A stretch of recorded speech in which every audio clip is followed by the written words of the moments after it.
For the caramel date chocolate tart, we're gonna start with the crust. And this crust is based with almond flour. So we have our almond flour in our bowl. We're gonna put a touch of some sea salt into here to give it a little boost of flavor. And then I'm using some coconut sugar as a replacement for regular sugar in this. So that'll give it a nice sweetness and a crunch to it. I'm gonna put a little bit of cinnamon into the crust as well. And then we have our butter, and this butter I'm using the vegan butter, and it is softened, so it's been at room temperature. And then we're just going to place this into here and stir this in by hand. And this butter is extremely soft, so it should mix in very well. Now you can do this with your fingers if you like, or with a pastry cutter, or in this case I'm just using a wooden spoon. So it'll take a few minutes. Really get this in there. It's kind of like a streusel. You can go ahead and make sure that this all comes together as a nice even dough. It should be nice and soft, and there should be no lumps of butter. So I'm gonna keep stirring this, and I'm gonna switch to my hands now that this is broken up a little bit, and I feel like I can just have a little more control over making this dough. Don't be afraid to get dirty in there. Get up in there and really mix it together with your fingers, pushing the butter into the almond mixture.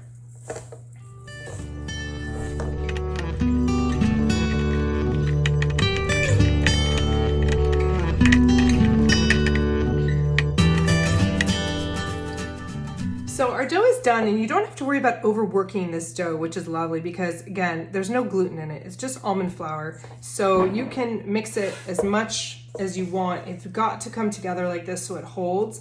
And we're gonna place this into our tart pan.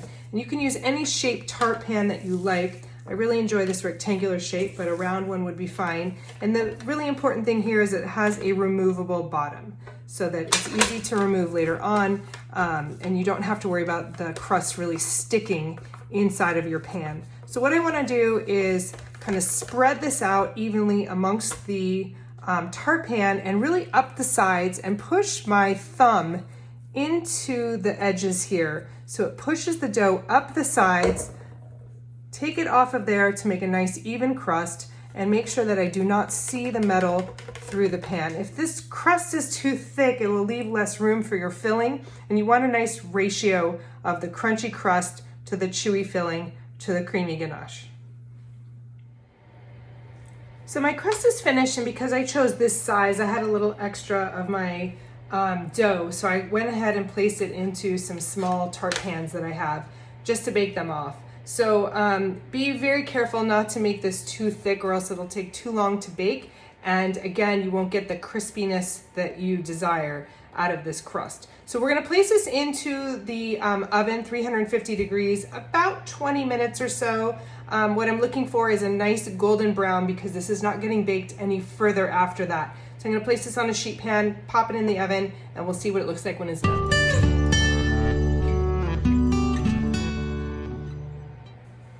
Now we're ready to make the filling for our caramel date chocolate tart. And we want to start with medjool dates. This is really important that you use the medjool type because they are a lot stickier and gooier. And what you want to do is open them up and make sure that the pits are removed. That's really important to do before you start this process. So once that's done, you're going to place all the dates inside the food processor. And then you're going to add the cashews. Preferably toasted cashews are gonna have a lot more flavor from the roasted. Then we have our vanilla extract and a good pinch of sea salt, again, to bring out the flavor in there. If your dates aren't coming together while you're processing them as nicely as you'd like to, you can add a touch of water just to help start the process, but don't add too much because we don't want it to be too runny. So we're gonna place this on high and just let it go until it comes together as like a sticky ball.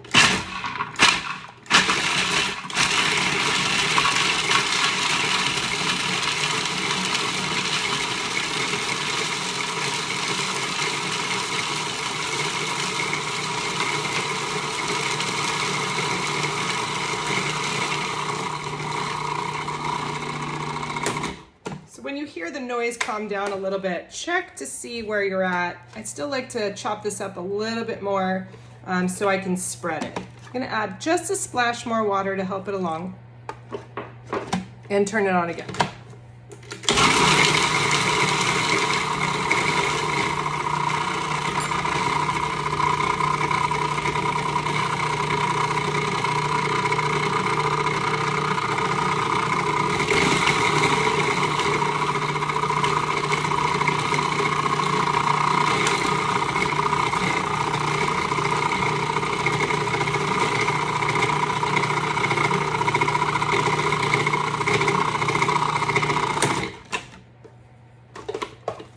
So keep processing until it's the consistency that you're looking for, and then the filling is ready to be spread into your baked and cooled tart.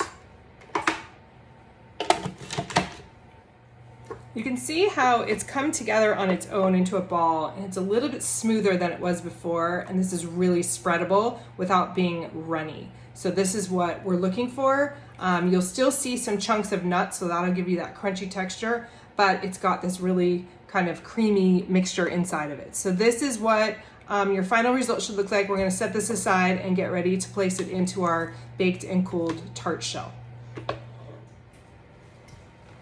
Once your tart crust is slightly cooled, you don't have to let it completely cool, you can go ahead and place your filling inside. So I'm gonna use a mini offset spatula to help me spread this using the back of it. So go ahead and distribute your filling evenly. Again, I might have a little excess in this case because of the shape that I chose, and that's fine, but we definitely want to leave enough room for my ganache on the top. We don't want it overflowing, and I want to be able to see that edge of crust there. So I'm going to use my offset spatula by kind of pushing it into the tart crust and into the corners, and once we get a good portion of it in there, it will help stick itself to itself. So we're going to do this for the entire thing and then make it nice and smooth. So be careful and gentle, going back and forth over the entire crust.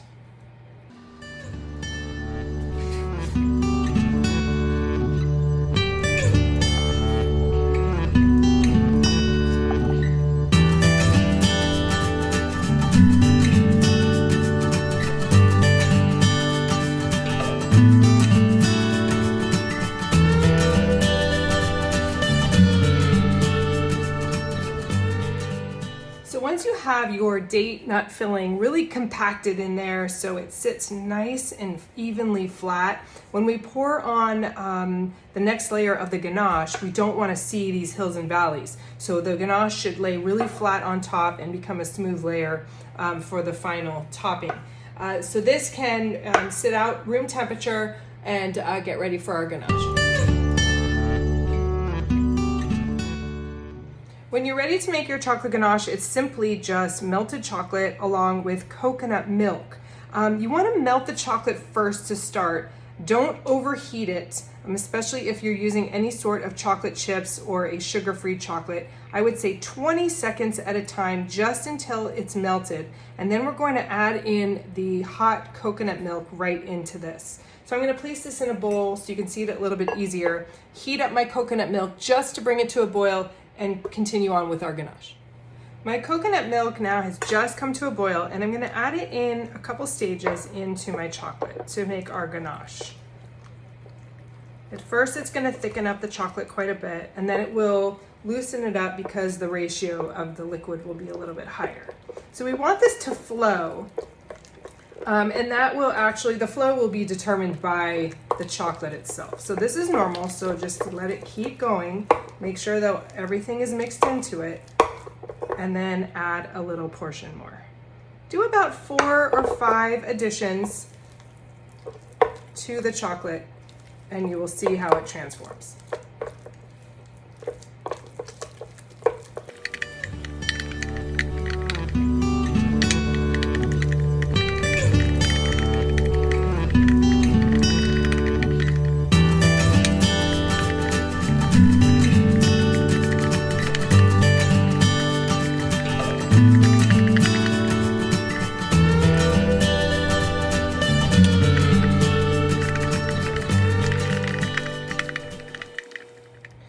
Once your ganache is done, if it's not totally smooth, go ahead and place it back over a bain-marie. I just did that here, and now I got a much smoother texture. Because of the sugar-free chocolate and the fact that we're not adding any sugar and the coconut milk versus cream, we have a completely different viscosity from a ganache, but it still should be pourable like this. So that's what I'm looking for. I'm going to use it warm so that it does have that ability to spread easily. And I want to go ahead and pour that over my date filling, and just enough. We can spread it evenly into the corners. I don't want to work this too much because I want to keep that nice shine. So I just want to see if I have enough to go around here. And then I can use my offset spatula again to kind of really just push it to the edge. And just to make it nice and even. Again, the warmer you use this, the easier it is to maintain a nice flat texture. So just work it very little so that it doesn't start to set on you. There we go. Just enough to cover that bottom. I'm going to kind of tap it a couple times. And we're going to let this set in the refrigerator. And you can serve it at room temperature. So it'll be really chewy inside. The ganache will be nice and soft. And we'll remove it from the tart crust, the tart pan in just a little bit. We're going to let it set inside the pan. When you're ready to unmold your chocolate tart, you just want to push up on the bottom, grab the base, and you can either serve it on the base because it is much easier to cut on, or you can slide it off. It's completely your call on that. And then we just want to garnish it. And some simple garnishes like maybe some more toasted cashews. You can put them in little piles. Doesn't have to be exact or symmetrical. It can be whatever you like there. I have some flowers from the garden, so you can either put the whole flower or a couple petals just to kind of offset it so it has a little bit of interest throughout the tart. And then I also have a little bit of gold dust, so I can go ahead and tap that on. And again, it just dresses up your tart just a little bit to make it look fancy. It's fantastic, ready to be sliced and enjoyed.